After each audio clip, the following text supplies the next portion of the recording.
సదాశివసమారంభాం వ్యాసశంకరమధ్యమాం అస్మదాచార్యపర్యంతాం వందే గురుపరంపరాం.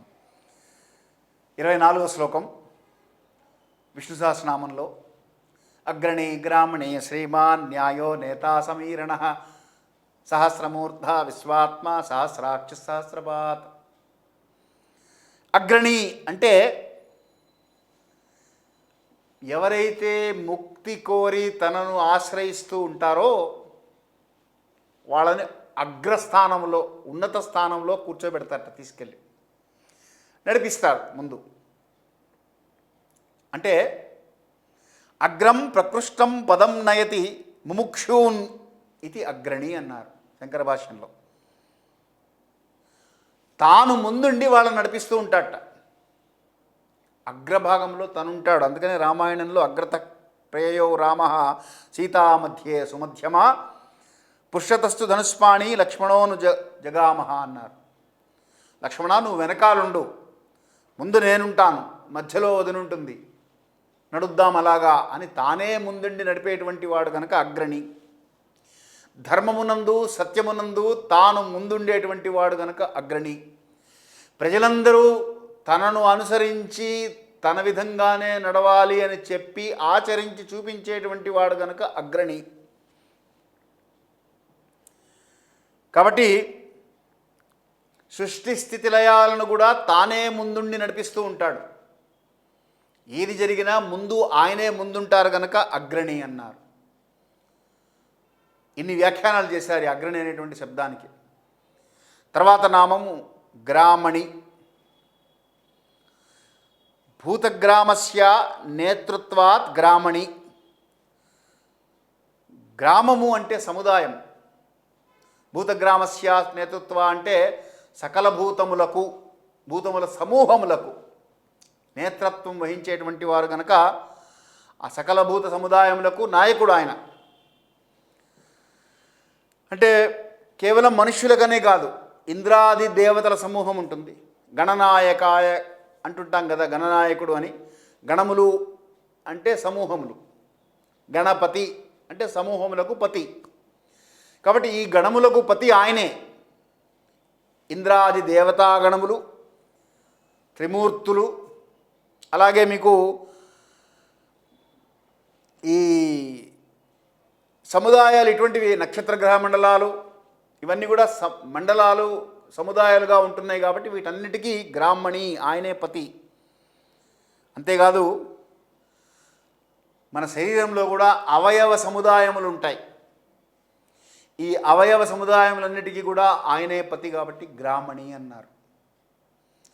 తర్వాత నామం శ్రీమాన్. శ్రీ అంటే కాంతి, సంపద చెప్పుకున్నాం గతంలో కూడా మనం.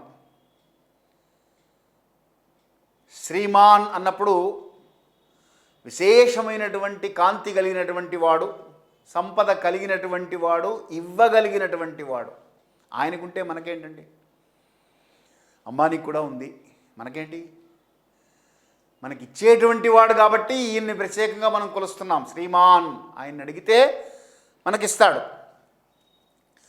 అఖండ తేజోమయ స్వరూపుడు, అఖండ ఐశ్వర్యవంతుడు,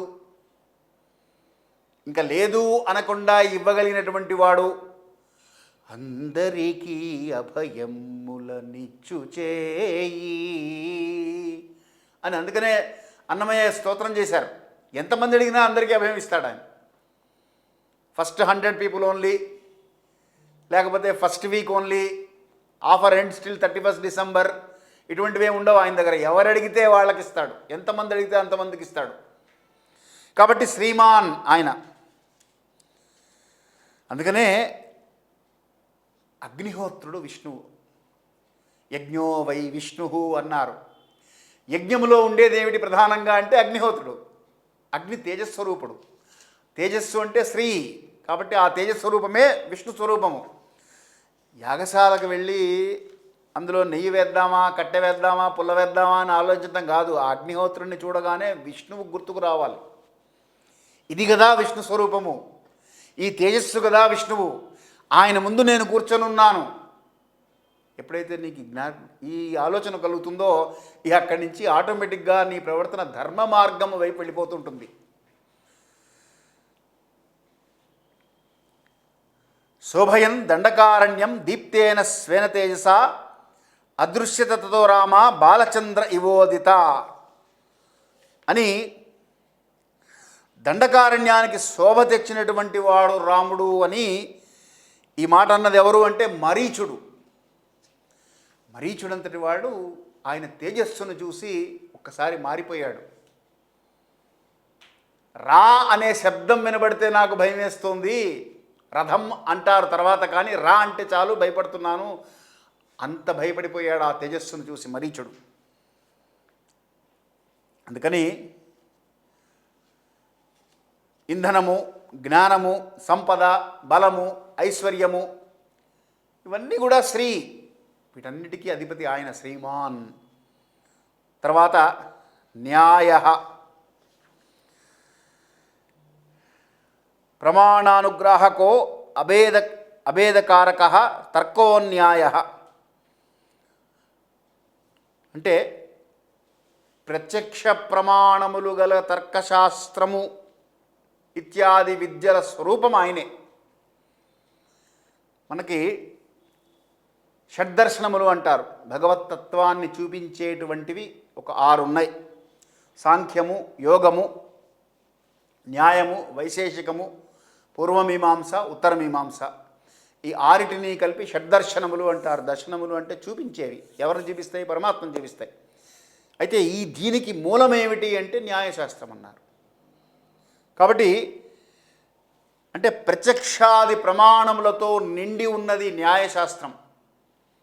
ప్రత్యక్షంగా అక్కడ మీకు అర్థమైపోతుంది ఆ న్యాయశాస్త్రంలో ఇవన్నీ చదివితే కనుక. ఆత్మ, పరమాత్మ, పునర్జన్మ, పాపపుణ్యములు వీటన్నిటినీ విశ్లేషణ చేస్తూ ఈ యొక్క సాంఖ్యము, యోగము, ఈ శాస్త్రములు కనుక మన షడ్దర్శన శాస్త్రాలు అంటారు వీటిని కనుక మనం చదువుకొని అర్థం చేసుకోగలిగితే వీటిల్లో మనకి పునర్జన్మ యొక్క విశేషము, పాపపుణ్యముల యొక్క ఫలితములు, వాటిని విశ్లేషణ చేసి దాని ద్వారా భగవంతుని ఎలా చేరుకోవాలనేటువంటి చూపించేటువంటి శాస్త్రములు కనుక వైశేషికము, పూర్వమీమాంస, ఉత్తరమీమాంస ఇవన్నీ కూడా అలాగ వచ్చాయి. అందుకని దీనికి న్యాయశాస్త్రాన్ని వేదాంత పరిభాషలో ఈ న్యాయశాస్త్రము బుద్ధికి, మానవుడి బుద్ధికి నికషోఫలం వంటిది అంటారు. నికషోఫలము అంటే గీటురాయి మన భాషలో చెప్పుకోవాలంటే. అంటే మన బుద్ధికి ఏమాత్రము బుద్ధిమతంగా ఉన్నాం మనం పరమాత్మ విషయంలో అని తెలుసుకోవడానికి ఈ శాస్త్రంను చదివితే అర్థమైపోతుంది అని. గీటురాయి అంటారు నికషోఫలం అంటే. ఫలము అంటే రాయి, నికషం అంటే గీసేదనమాట. తర్వాత నేత. నేత అంటే నడిపించేటువంటి వాడు. దేన్ని నడుపుతున్నాడు? జగత్తు అనేటువంటి యంత్రమును నడుపుతున్నాడు. ఈశ్వర సర్వభూతాని హృదయసే హే అర్జున తిష్టతి భ్రామయన్ సర్వభూతాని యంత్రారూఢాని మాయయా. మాయా అనేటువంటి కరెంటుతో ఈ చక్రాన్ని తిప్పుతున్నట్ట. సో మనం ఏం చేయాలి? ఒక వైర్ను పట్టుకోవాలి అంటే ఇన్సులేషన్ తొడుక్కుంటాం. జ్ఞానం అనేటువంటి ఇన్సులేషన్ కనుక తొడుక్కున్నామంటే ఈ మాయ అనే కరెంటు మన ఏం చేయలేదు. జగజ్యంత్ర నిర్వాహకో నేత శంకర భాష్యం చెప్పింది. జగత్తు అనేటువంటి యంత్రాన్ని నడిపించేటువంటి వాడు నేత. మత్స్యావతారంలో వేదాలను రక్షించాడు, వరాహావతారంలో భూమిని రక్షించాడు. అంటే ఎప్పటికప్పుడు జగత్తును నిర్వహిస్తూ, రక్షిస్తూ, కాపాడుతూ కూర్మావతారంలో అమృతాన్ని ఉద్భవింపజేశాడు. అలా ఒక్కొక్క అవతారము ఒక్కొక్క విశేషంగా రామావతారము, కృష్ణావతారంలో రాక్షస సంహారం చేశాడు. అందుకనే మన శరీరంలో ఉండేటువంటి ఇంద్రియాలకు కూడా అధిష్టాన దేవత ఇంద్రుడు అన్నాం. ఇంద్రుడు ఇంద్రియాలకు అధిష్టాన దేవత. ఇంద్రుడు తానే అయి ఉన్నాడు కనుక యజ్జదాచరతి శ్రేష్ఠ తత్తదేవే ఇతరో జన సయత్ ప్రమాణం గురుతే లోకస్తదను వర్తతే అన్నారు. శ్రేష్ఠులైనటువంటి వారు దేన్ని ఆచరిస్తారో దాన్నే లోకమంతా అనుసరిస్తుంది. వరిష్ఠులైనటువంటి వారు కాదు. జ్యేష్ఠులు, శ్రేష్ఠులు, వరిష్ఠులు అని 3 రకాలు. జ్యేష్ఠులు అంటే పెద్దవాళ్ళు, శ్రేష్ఠులు అంటే సద్గుణ సదాచార ధర్మానిష్టాపరాయణులైనటువంటి వారు శ్రేష్ఠులు.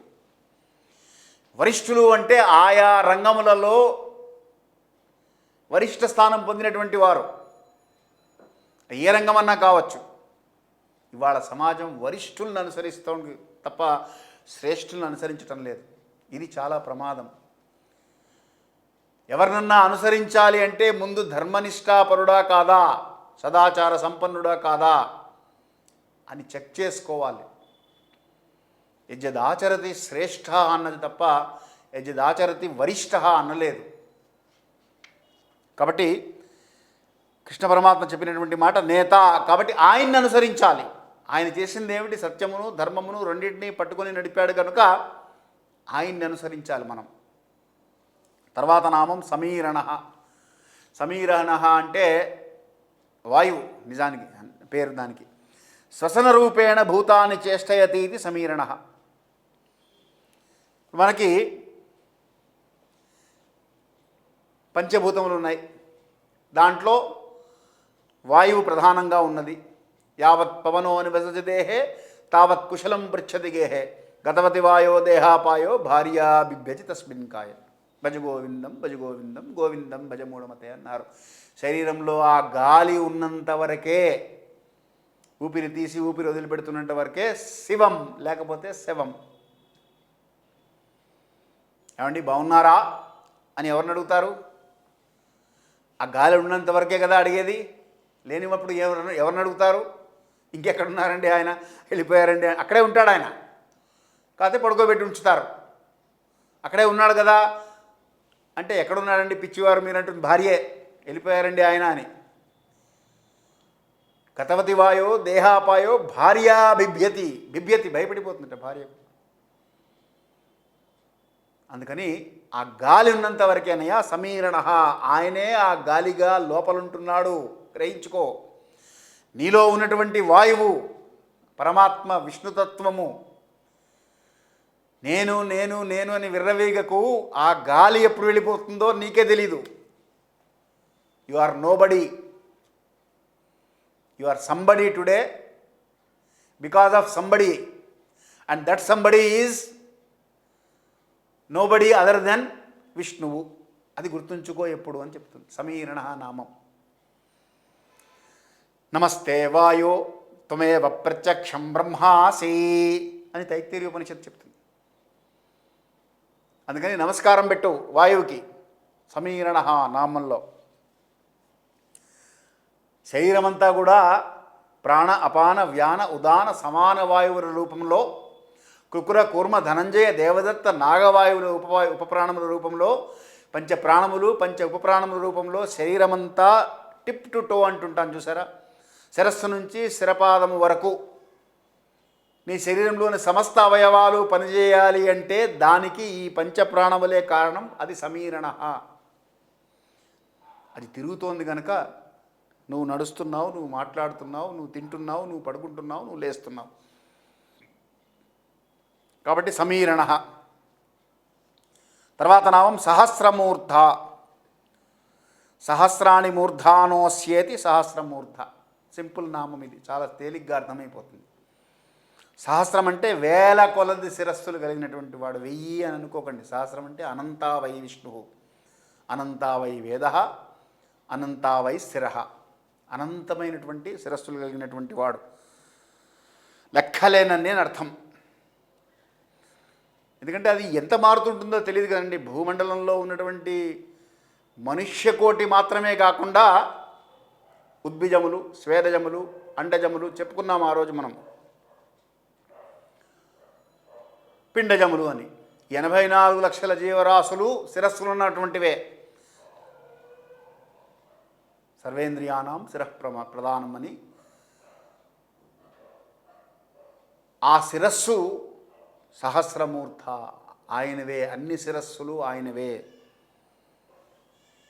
ఆకాశంలో సంచరించే పక్షి కావచ్చు, నీటిలో ఉండేటువంటి జలచరాలు కావచ్చు, భూమి మీద తిరిగేటువంటి పశువులు కావచ్చు, మానవులు కావచ్చు, అందరి శిరస్సులు ఆయనవే. అందుకనే సహస్రశీర్ష పురుష సహస్రాక్ష సహస్రపాత్ అని నారాయణ సూక్తం. తర్వాత నామం విశ్వాత్మ. విశ్వతశ్చక్షురత విశ్వతోముఖ విశ్వతస్పాత్ అని విశ్వతశ్చక్షురత విశ్వతోముఖహస్త విశ్వతోస్పాత్ యజుర్వేద మంత్రం. విశ్వమంతటా వ్యాపించి ఉన్నటువంటి వాడు గనక, విశ్వాన్నంతటినీ గమనిస్తూ ఉన్నటువంటి వాడు గనక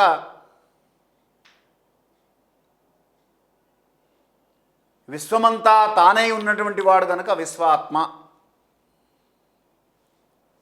ఎలా ఉన్నాడు విశ్వమంతా? ప్రకాశ రూపంలో ఉన్నాడు. యథా ప్రకాశయత్యేక కృష్ణం లోకమిమం రవి. ఒక్క సూర్యుడే సమస్త జగత్తులను ఎలా ప్రకాశింపజేస్తున్నాడు. ఆయన వచ్చాడు అంటే జగత్తంతా ప్రకాశిస్తోంది. అలాగే కిరణముల రూపంలో, తేజస్సు రూపంలో విశ్వమంతా ఆత్మగా తానే ఉంటున్నాడు. విశ్వకరు విశ్వదూరుని విశ్వాత్మకు విశ్వవేద్యు విశ్వన్ శాశ్వతునజు బ్రహ్మప్రభు నీశ్వరునిం పరమపురుషనే భజయింతున్నని భాగవతంలో ఒక పద్యం ఉన్నది. పోతన గారు రాశారు. అంటే విశ్వంలో చరాచర జగత్తులో సకల ప్రాణులలో ఉన్నటువంటి ఆ విశ్వేశ్వరుని నేను ప్రార్థన చేస్తున్నాను అని. తర్వాత నామం సహస్రాక్ష. అనేక నయనములు కలిగినటువంటి వాడు. అక్ష అంటే కళ్ళు. సహస్రాణి అక్షీణి యస్య సహ సహస్రాక్ష. పశ్యామి దేవాంస్తవ దేహదేహే సర్వాంస్తథా భూత విశేష సంగాన్ బ్రహ్మాణమీశం కమలాసనస్థం ఋషీంస సర్వాన్ ఉరగాంస దివ్యాన్ అనేక బాహూదరవక్త్రనేత్రం పశ్యామి త్వాం సర్వతో అనంతరూపం నాంతం న మధ్యం న పునస్తవాదిం పశ్యామి విశ్వేశ్వర విశ్వరూప దంష్ట్రాకరాణాని చితే ముఖాని దృష్ట్వైవ్య కాలాన్న సన్నిభాని దిశో జానే నలభేచ శర్మ ప్రసీద దేవేచ జగన్నివాస అని అర్జునుడు విశ్వరూప సందర్శనం చేసినప్పుడు కృష్ణుని స్తోత్రం చేస్తాడు. అనేక బాహూదరవక్త్రనేత్రం పశ్యామి త్వాం సర్వతో అనంతరూపం నాంతం న మధ్యం న పునస్తవాదిం. అది కాబట్టి అనేకమైనటువంటి కన్నులు కలిగినటువంటి వాడు. అందరి కళ్ళు ఆయనవే. అందరి కన్నులు నా మీద, నా కన్నులు మాత్రం మీ మీద అన్నాడు. అందుకనే ఆయన మనందరినీ గమనిస్తూ ఉంటాడు, మనమందరం ఆయన్ని గమనిస్తూ ఉండాలి. అక్షములు అంటే కిరణములని కూడా అర్థం చెప్పారు. వేల కొలది కిరణములతో ఈ భూమి మీద విశ్వకళ్యాణం చేస్తూ ఉన్నాడు రోజు ఆయన. జీవులందరూ చేసేటువంటి కర్మలను దర్శిస్తూ వాళ్ళకి పాపపుణ్యాలు ఫలాలను అందిస్తూ వాళ్ళు చేయవలసినటువంటి కర్మలు వాళ్ళతో చేయిస్తూ వారికి కావలసినటువంటి ఆహార ధాన్యములను కిరణముల రూపంలో సమకూరుస్తూ ఇవన్నీ నడిపిస్తున్నాడు గనుక సహస్రాక్ష అన్నారు. అక్షములు అంటే ఇంద్రియములు అని ఇంకొక వ్యాఖ్యానం చేశారు. ఇంద్రియాలన్నింటినీ కూడా సమన్వయపరిచి ఎన్ని వందల వేల కోట్ల జీవరాశులు ఉన్నాయో వీటన్నిటికీ ఇంద్రియాలు ఉన్నాయి. అన్ని ఇంద్రియాలను ఆయనే గమనిస్తూ ఉండాలి. కాబట్టి సహస్రాక్ష అన్నారు. ఆయన చైతన్య శక్తి ఈ సమస్త ఇంద్రియాలకు అందిస్తూ ఉన్నాడు కనుక సహస్రాక్ష అన్నారు. తర్వాత సహస్రపాత్, ఇది ఈ శ్లోకానికి ఆఖరి నామం. పాదములు కలిగినటువంటి వాడు. సహస్రాక్ష సహస్రపాత్ అంటే అనేకమైనటువంటి పాదములు కలిగినటువంటి వాడు. అంటే ఈ సహస్రమూర్ధ విశ్వాత్మ సహస్రాక్ష సహస్రపాత్ అనేకములైనటువంటి శిరస్సులు, విశ్వమంతా వ్యాప్తి చెందినటువంటి ఆత్మ, అనేకమైనటువంటి కళ్ళు, అనేకమైనటువంటి పాదములు, ఇవన్నీ కూడా స్వామి యొక్క విశ్వరూపాన్ని సూచిస్తున్నాయి మనకి. అనేక పాదములు కలిగినటువంటి వాడు కనుకనే ఎక్కడ పడితే అక్కడ డింభక సర్వస్థలముల నంబోరుహ నేత్రులంచు బలికదేవి స్తంభం మన చూపగలివే చక్రిన్ గిక్రిన్ అంటే అక్కడ ప్రత్యక్షమయ్యాడు. ఇప్పుడు నేను ఇక్కడి నుంచి అక్కడికి రావాలి అంటే కొంత సమయం కావాలి కదండి. నాకున్నవి రెండే పాదాలు. ఈ రెండు పాదాలతో నేను నడిచి రావాలి. ఆయనకైనా అంతే, రెండే పాదాలుంటే మరి ఆయన నడిచి రావాలి ఎక్కడి నుంచో. అంటే విశ్వమంతా వ్యాప్తి చెందినటువంటి పాదములు కలిగినటువంటి వాడు కనుక ఎక్కడ పడితే అక్కడే ఉన్నాడు, అక్కడి నుంచి అలా లేచి వచ్చాడు అంతే. అందుకని సహస్రపాత్ అన్నారు. ఇక్కడితో ఈ శ్లోకం ముగిసింది. ధర్మస్య విజయోస్తు.